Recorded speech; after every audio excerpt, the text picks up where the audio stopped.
Good evening dear students, प्यारे बच्चों।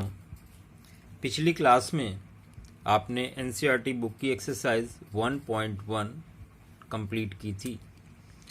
आज हम लोग 1.2 स्टार्ट करेंगे। बच्चों, इन वीडियोस को बार बार आप देखें और अपनी नोटबुक पे क्वेश्चंस को लगाने की प्रैक्टिस करें। वीडियो को शेयर ज़रूर करें। सब्सक्राइब नहीं किया है तो सब्सक्राइब जरूर करें। तो चलिए स्टार्ट करते हैं एक्सरसाइज 1.2। देखिए, फर्स्ट क्वेश्चन है express each number as a product of its prime factor. मतलब आपको इन नंबर्स का प्राइम फैक्टर करना है। तो चलिए इसको करते हैं फैक्टर ट्री की मदद से। देखिए, सबसे पहला नंबर है 140। 140 को आपने 2 से डिवाइड किया 70 आया। फिर 2 से डिवाइड किया 35, 5 से किया 7, 7 से किया 1।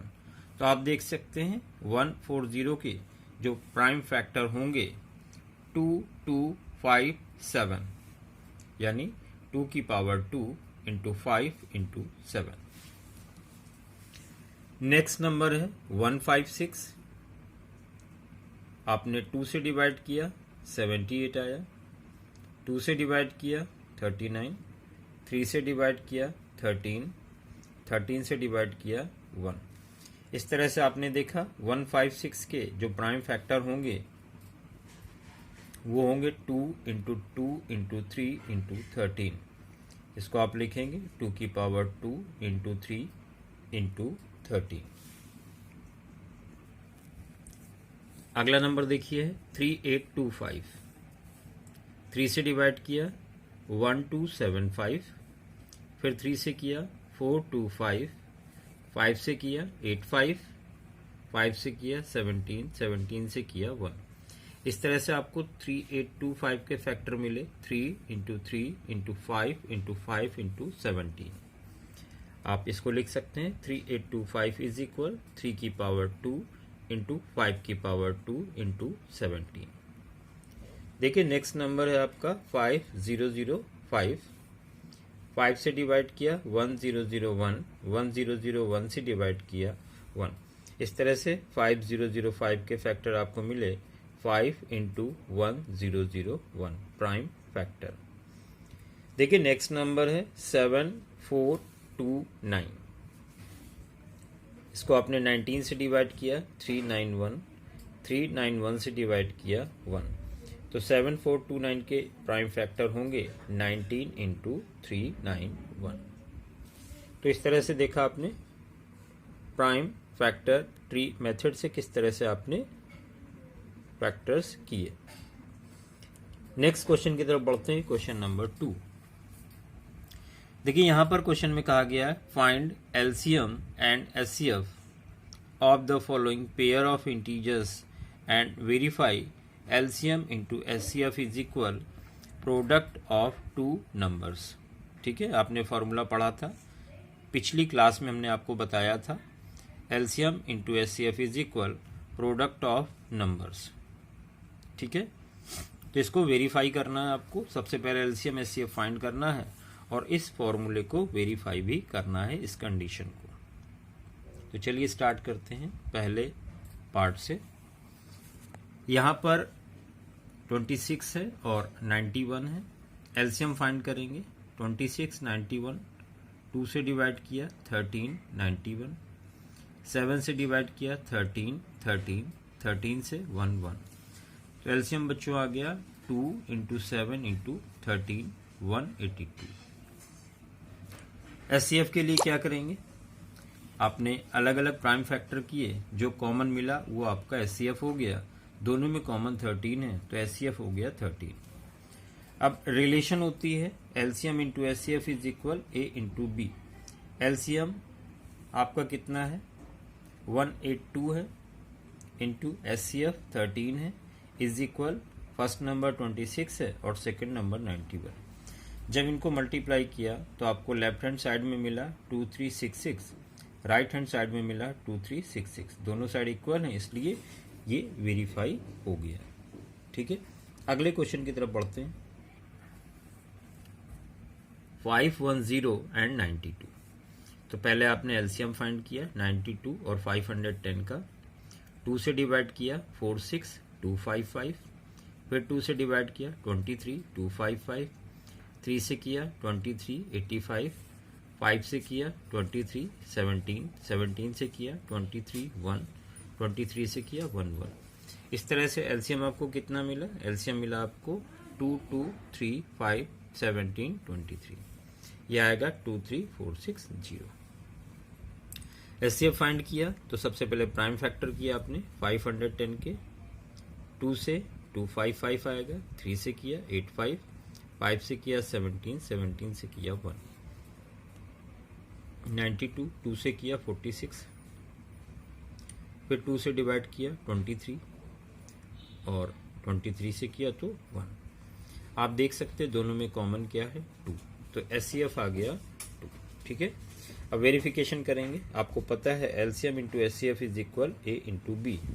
देखिए एलसीएम कितना निकला है? 23460 इंटू एचसीएफ 2 है इज इक्वल ए 510 है इंटू बी 92। दोनों साइड मल्टीप्लाई किया तो लेफ्ट हैंड साइड आ रही है 46920 और राइट हैंड साइड है 46920। दोनों साइड इक्वल आ गई हैं। इस तरह से आपने इसको वेरीफाई कर दिया। थर्ड पार्ट की तरफ बढ़ते हैं जहां पर नंबर है 336 और 54। तो सबसे पहले एलसीएम निकालने के लिए आपने 2 से डिवाइड किया, आपको मिलेगा 27168। फिर 2 से किया 27 और 84 मिलेगा, फिर 2 से किया 27 और 42 मिलेगा, फिर 2 से किया 27 और 21, 3 से किया तो 9 और 7, 3 से किया 3 और 7, फिर 3 से किया 1 और 7, 3 से किया तो 1 और 1। इस तरह से आपको एलसीएम क्या मिला? ये प्राइम फैक्टर का प्रोडक्ट। ठीक है, तो ये एलसीएम आ गया मल्टीप्लाई करने पर 3024। एचसीएफ के लिए दोनों के प्राइम फैक्टर आपने किए। 336 को 2 से डिवाइड किया 168, फिर 2 से किया 84, 2 से किया 42, 2 से किया 21, 3 से किया 7 और 7 से किया 1। 54 को 2 से डिवाइड किया 27, 3 से डिवाइड किया 9, 3 से किया 3, 3 से किया 1। तो आप देख सकते हैं दोनों में एक तो 2 कॉमन है और एक आपका 3 कॉमन है। इस तरह से एचसीएफ कितना मिल जाएगा आपको? 2 इंटू 3 यानी 6। वेरीफाई करते हैं। LCM into HCF is equal A into B. LCM 3024 है इंटू एचसीएफ 6 है is equal A 336 into B 54। Multiply करने पर आ रहा है 18144 इज इक्वल 18144, क्योंकि लेफ्ट हैंड साइड और राइट हैंड साइड आपस में इक्वल हैं। इस तरह से आपने इसको प्रूव कर दिया। देखिए नेक्स्ट क्वेश्चन की तरफ आते हैं। Question number 3, find LCM and HCF of the following integers by applying the prime factorisation method. आपको प्राइम फैक्टराइजेशन मेथड से इन तीनों पार्ट का एलसीएम और एचसीएफ फाइंड आउट करना है। ये स्टार्ट करते हैं पहले पार्ट से। 12, 15, 21। 12 को आप प्राइम फैक्टराइजेशन में कन्वर्ट करेंगे तो ये आएगा 2 की पावर 2 इंटू 3। 15 3 into 5, 21 3 into 7। आप देख सकते हैं तीनों में जो कॉमन है वो 3 है, तो 3 एचसीएफ आ गया। एलसीएम कैसे फाइंड करेंगे? एलसीएम फाइंड आउट करने के लिए सबसे अच्छा तरीका हम आपको बताएंगे, जितने भी नंबर लिखें वो सारे लिख लें। ठीक है, और जो हाईएस्ट पावर है वो लगा दें। तीनों में 2 की सबसे बड़ी पावर 2 है, 3 की सबसे बड़ी पावर 1 है, 5 की पावर 1 है, 7 की पावर 1 है। ये आ गया 420। ठीक है, तो आसान था। सेकंड है 17, 23, 29। 17 को आप 17 ही लिख सकते हैं, 23 को 23, 29 को 29। हर एक को हमने 1 से मल्टीप्लाई करा दिया तो कॉमन आपको दिख रहा होगा 1। ये एचसीएफ आ गया। ठीक है, और एलसीएम क्या होता है? 17 है, 23 है, 29 है और सबकी बड़ी पावर केवल 1 है। आप देख सकते हैं, तो ये 11339 आएगा इसका एलसीएम। नेक्स्ट नंबर है 8, 9, 25। 8 को आप लिख सकते हैं 2, 2, 2 इंटू 1, 9, 3, 3 इंटू 1, 25, 5, 5, 1। कॉमन आपको 1 दिख रहा है तो एचसीएफ आसानी से 1 आ गया। और एलसीएम क्या लिखेंगे? एलसीएम में 2, 3 और 5 लिखेंगे। 2 की हाईएस्ट पावर 3 है, 3 की हाईएस्ट पावर 2 है, 5 की हाईएस्ट पावर 2 है। सॉल्व करेंगे आपको एलसीएम मिलेगा 1800। देखिए यहाँ पर अगला क्वेश्चन है, given that HCF is equal 9 of two numbers 306 and 657, find LCM. तो यहाँ पे हम लोग रिलेशन का यूज करेंगे एलसीएम और नंबर के बीच। तो देखिए रिलेशन आपको पता है, LCM into HCF is equal होता है A into B, product of numbers. LCM find करना है इंटू एचसीएफ, आपको 9 गिवन है, इज इक्वल एक नंबर 306 है इंटू दूसरा नंबर 657 है। तो एलसीएम इज इक्वल क्या होगा? ये 9 इन दोनों के अपॉन में आ जाएगा।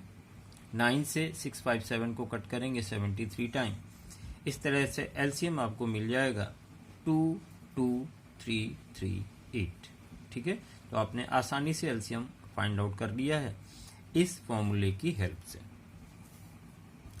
नेक्स्ट क्वेश्चन की तरफ बढ़ते हैं। नेक्स्ट क्वेश्चन में आपसे कहा गया है, चेक वेदर 6 की power n can and with digit 0 for any natural number n। क्या 6 की पावर n की एंडिंग कभी 0 से होगी? तो आप ध्यान दें, अगर हम यहाँ पे n की वैल्यू 1 से रखना स्टार्ट करें, एनी नेचुरल नंबर यानी 1 से स्टार्ट करते हैं। अगर आप 6 की पावर 1 लेंगे तो 6 आएगा, 6 की पावर 2 लेंगे, यूनिट डिजिट 6 इंटू 6 यानी 36, 6 आएगा। तो आप देखेंगे कि यूनिट डिजिट हमेशा 6 आ रहा है, इसका मतलब इसकी एंडिंग 0 से नहीं होगी। अब इसको करेंगे कैसे, चलिए देखते हैं। फॉर एंडिंग विद 0, 0 से एंडिंग होने के लिए it must contain 2 and 5 both. इस नंबर में 2 और 5 का होना जरूरी है। 2, 5 × 10 तभी आएगा 0। बट 6 की पावर n कंटेन्स ओनली 2, लेकिन 5 एब्सेंट है यहाँ पर। केवल 6 की पावर n में 2 और 5 में 2 ही प्रेजेंट है। Therefore it will never and with 0, से कभी इसकी एंडिंग नहीं होगी। अगर आप प्राइम फैक्टर करते हैं 6 के तो 2 इंटू 3 होल पावर n। ठीक है, तो यहाँ पर 2 तो प्रेजेंट है लेकिन 5 एब्सेंट है, इस वजह से इसकी एंडिंग 0 से कभी भी नहीं होगी।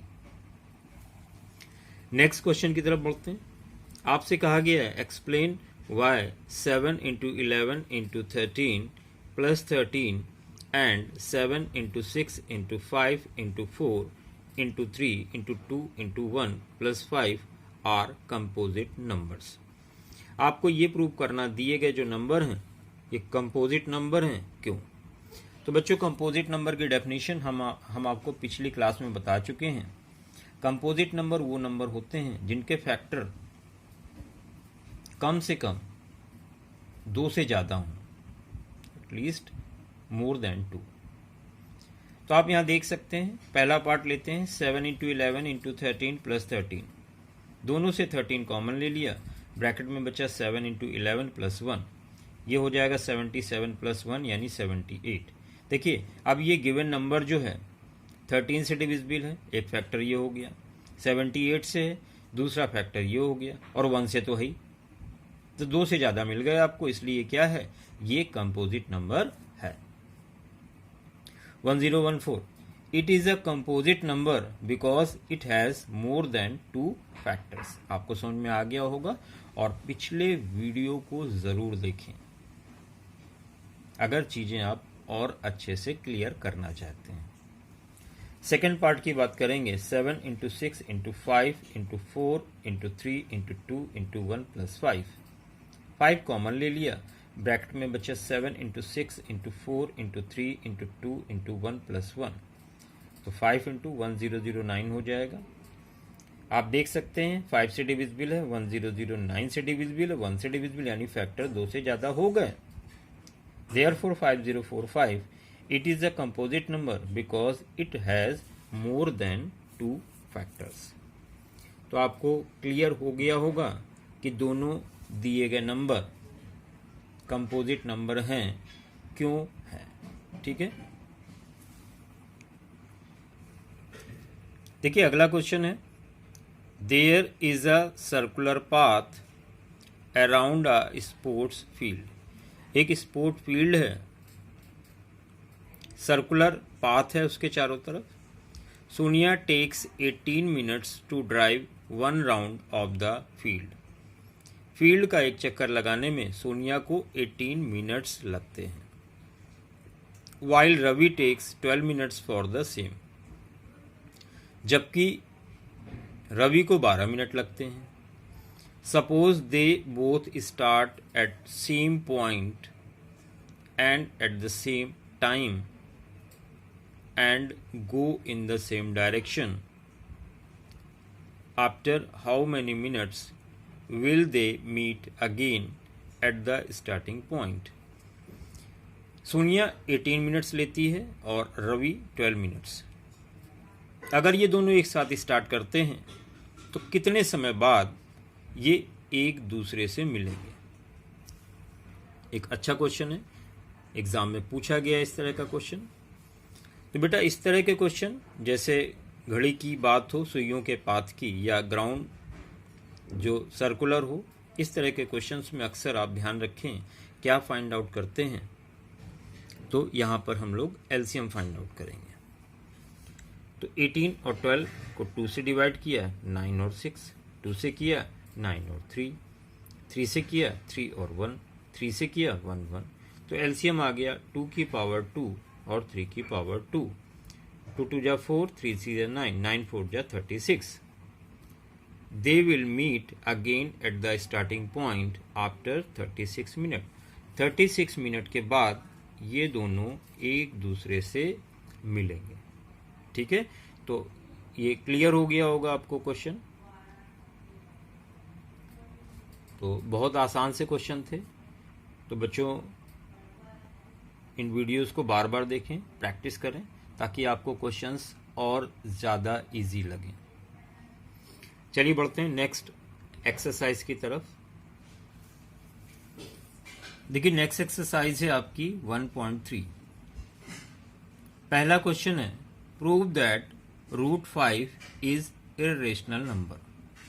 आपको यहाँ पर यह प्रूव करना है कि जो √5 है वो इर्रेशनल नंबर है। तो पिछली क्लास में हमने आपको बताया था इर्रेशनल नंबर वो नंबर होते हैं जो टर्मिनेट नहीं होते हैं और ना ही रिपीट होते हैं। मतलब non terminating non repeating number ही कहलाते हैं इर्रेशनल नंबर। ठीक है, तो इस क्वेश्चन को हम लोग सॉल्व करेंगे कंट्राडिक्शन मेथड से। अब क्या होता है, कैसे सॉल्व होगा, ध्यान से देखिए। यहां पर इरेशनल आपको प्रूव करना है। हमने सपोज कर लिया let √5 is a rational number. हमने सपोज कर लिया कि √5 एक रेशनल नंबर है। अगर √5 रेशनल नंबर है तो इसको हम P/Q के फॉर्म में लिख सकते हैं। Where P and Q are integers, जहां पर P और Q इंटीजर हैं और O प्राइम है, और Q not equal to 0। Q की वैल्यू कभी भी 0 के इक्वल नहीं होगी, क्योंकि डिनोमिनेटर 0 होगा तो ये अनडिफाइंड हो जाएगा। तो P और Q इंटीजर्स हैं और को प्राइम है। को प्राइम का मतलब बच्चों होता है कि P और Q में कोई भी कॉमन फैक्टर नहीं है। मतलब ये इस तरह के नंबर हैं जैसे 1/2, 3/4, 8/9, कुछ भी कॉमन नहीं है। अगले स्टेप में हम लोग क्या करते हैं, दोनों साइड स्क्वायर करेंगे। On squaring both side we get √5 का स्क्वायर इज इक्वल P/Q का whole square. 5 is equal P²/Q²। तो यहां से Q² की वैल्यू क्या हो जाएगी, P²/5, इक्वेशन नंबर 1। तो बच्चों ये इक्वेशन नंबर 1 हो गई आपकी। यहां पर आप देख सकते हैं P एक इंटीजर है, प्राइम नंबर है, आप यहाँ पे ऐसे समझ सकते हैं कि ये 5 का स्क्वायर है। 5 का स्क्वायर 5 से डिविजिबल है, तो 5 divides 5 square, 5 divides p square, तो 5 डिवाइड्स p ऑल्सो। यहाँ 5 बचेगा तो भी डिवाइड करेगा ये, तो 5 डिवाइड्स p ऑल्सो। यहाँ पर हमने लेट कर लिया p is equal 5r। p की वैल्यू हमने सपोज कर ली 5 का मल्टीपल है यानी 5r। r की जगह आप कोई भी ले सकते हैं, तो ABCD भी ले सकते हैं। अब ये p की वैल्यू आप 1 में रख देंगे, ये मिलेगा Q square is equal 5r का होल स्क्वायर अपॉन 5। तो ये आ जाएगा Q square is equal 25r square upon 5। तो ये क्यू स्क्वायर इज इक्वल हो जाएगा 5r स्क्वायर, 5 5 25। तो यहाँ से r स्क्वायर इज इक्वल आएगा Q square upon 5, equation number 2। Same situation यहाँ पर बन गई, 5 divides Q square, then 5 will also divide Q. ठीक है, अब देखिए जो इक्वेशन 1 आप देख सकते हैं यहाँ पर, इक्वेशन नंबर 1 ये कंडीशन आप देख सकते हैं, और इक्वेशन नंबर 2 में आप कंडीशन देख सकते हैं। From 1 and 2 it is clear, दोनों से क्लियर हो रहा है कि p और q दोनों के पास एक कॉमन फैक्टर है जो कि 5 है। जबकि शुरुआत में हमने कहा था कि ये को प्राइम नंबर है, कोई भी कॉमन फैक्टर नहीं है, जबकि अब हमने दिखा दिया कि कॉमन फैक्टर 5 है। इट कंट्राडिक्ट्स आवर एज्यूम्पशन, ये हमारे जो एज्यूम्पशन हम लोग सपोज कर रहे थे उसको क्या कर रहा है, कंट्राडिक्ट कर रहा है। ठीक है, इट मीन्स रूट 5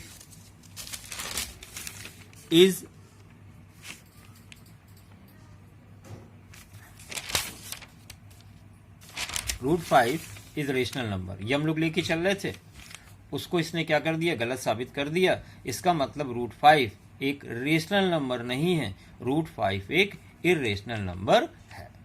ठीक है,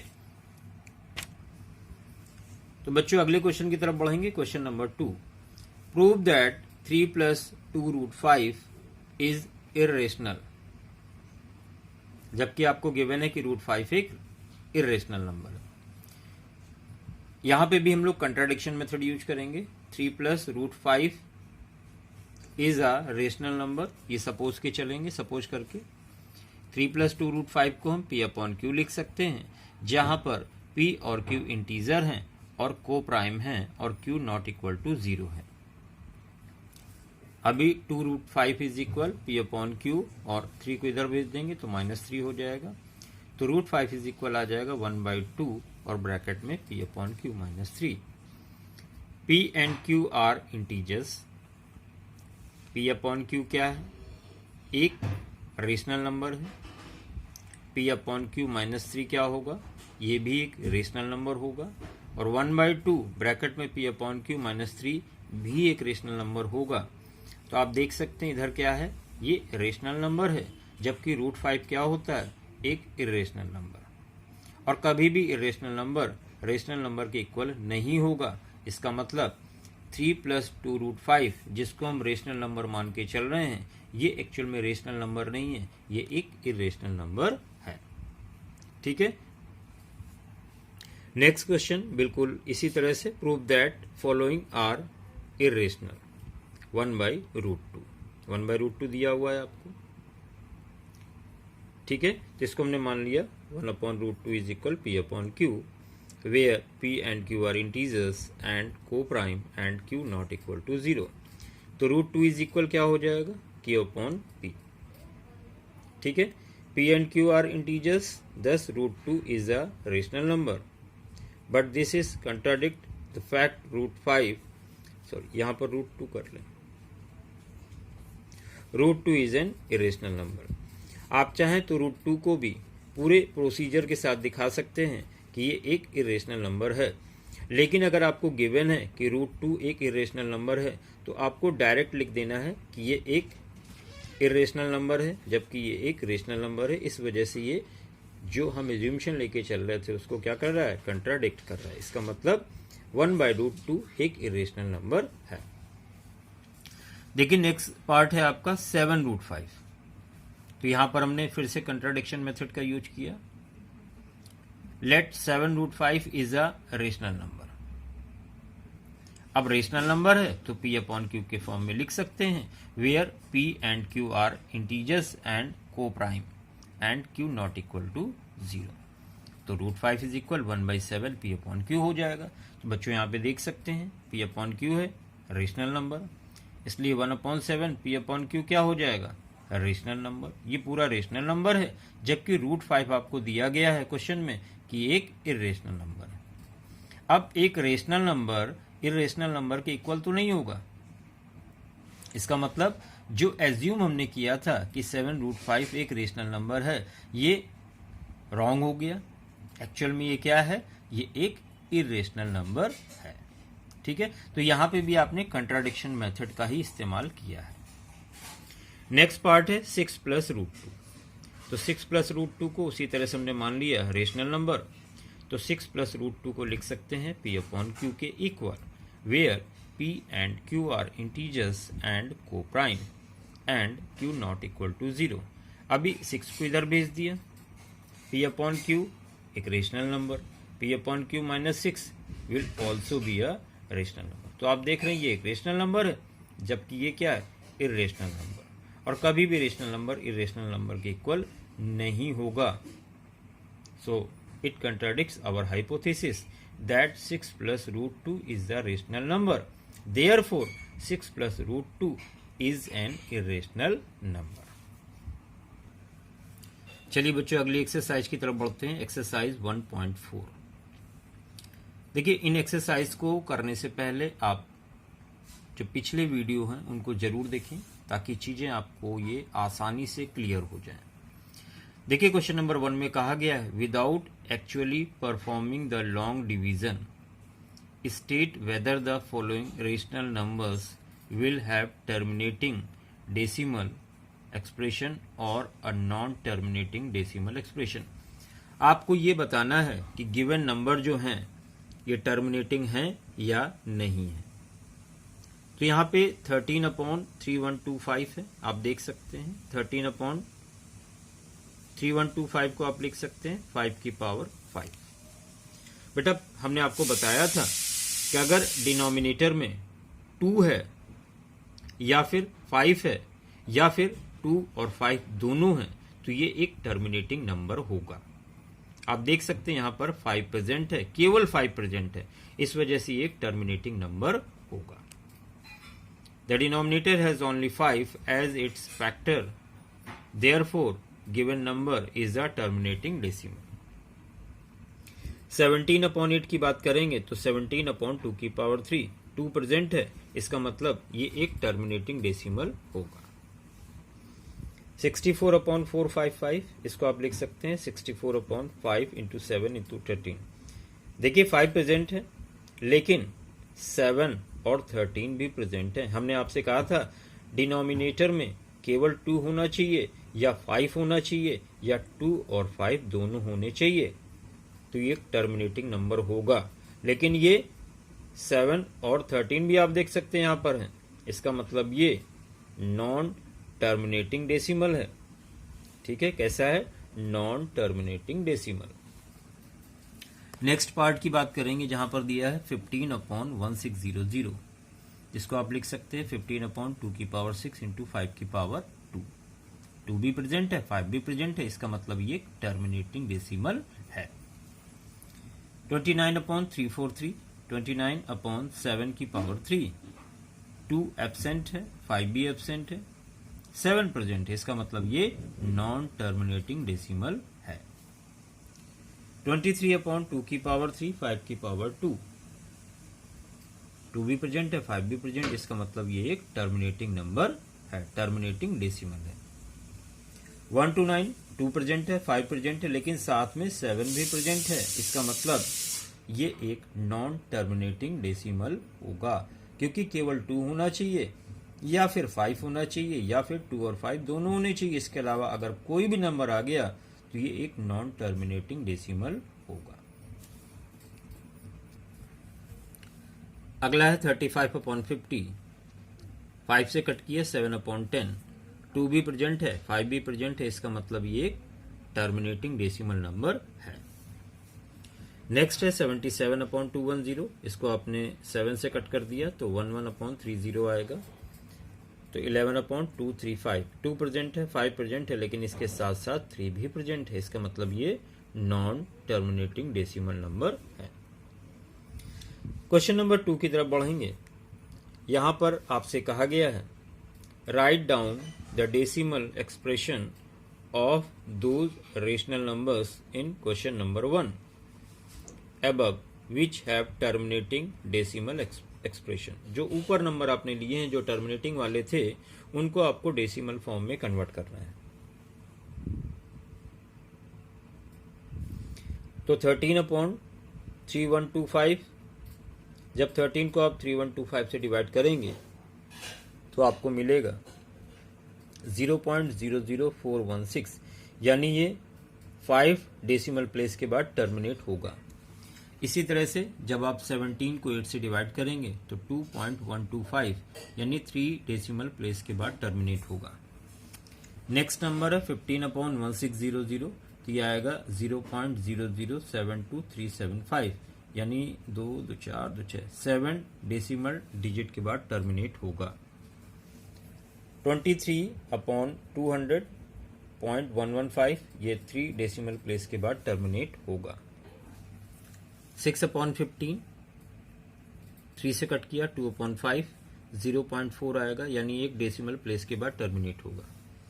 35/50, 5 से कट किया, 7/10, 0.7, 1 डिजिट के बाद टर्मिनेट होगा। देखिए लास्ट क्वेश्चन है, question number 3। The following real numbers have decimal expression as given below. In each case, decide whether they are rational number or not. If they are rational and of the form P upon Q, what can you say about the prime factor of Q? तो पहला number आप देख सकते हैं 43.123456789। Since it has terminating decimal, आप देख सकते हैं टर्मिनेटिंग डेसिमल है, आगे डिजिट नहीं लिखे हुए हैं। Expression it is a rational number in the form P upon Q। Q has factors 2 and 5 only.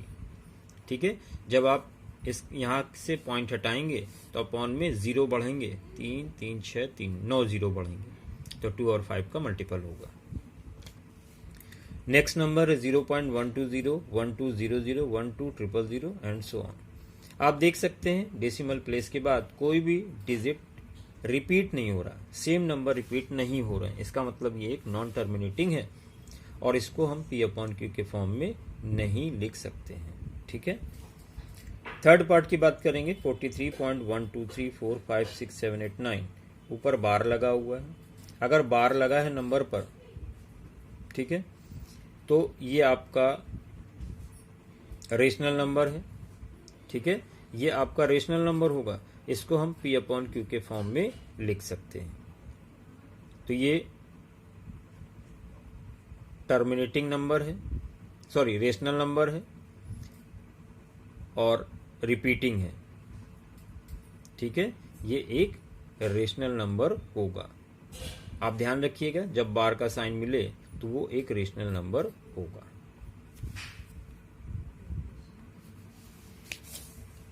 Since it has non terminating but repeating decimal expression, it is a rational number in the form P upon Q and Q has factor 2 and 5 both. ठीक है, तो इस तरह से आप देख सकते हैं चैप्टर 1 NCERT की बुक से आपका कंप्लीट हो गया है। तो बच्चों इन क्वेश्चंस के नोट्स बनाएं अपनी नोटबुक पे और बार बार इन वीडियोस को देखें, प्रैक्टिस करें, जम के प्रैक्टिस करें ताकि चीज़ें आपको क्लियर हों। वीडियोस को बार बार देखें। तो सब्सक्राइब जरूर करें, शेयर करें। धन्यवाद।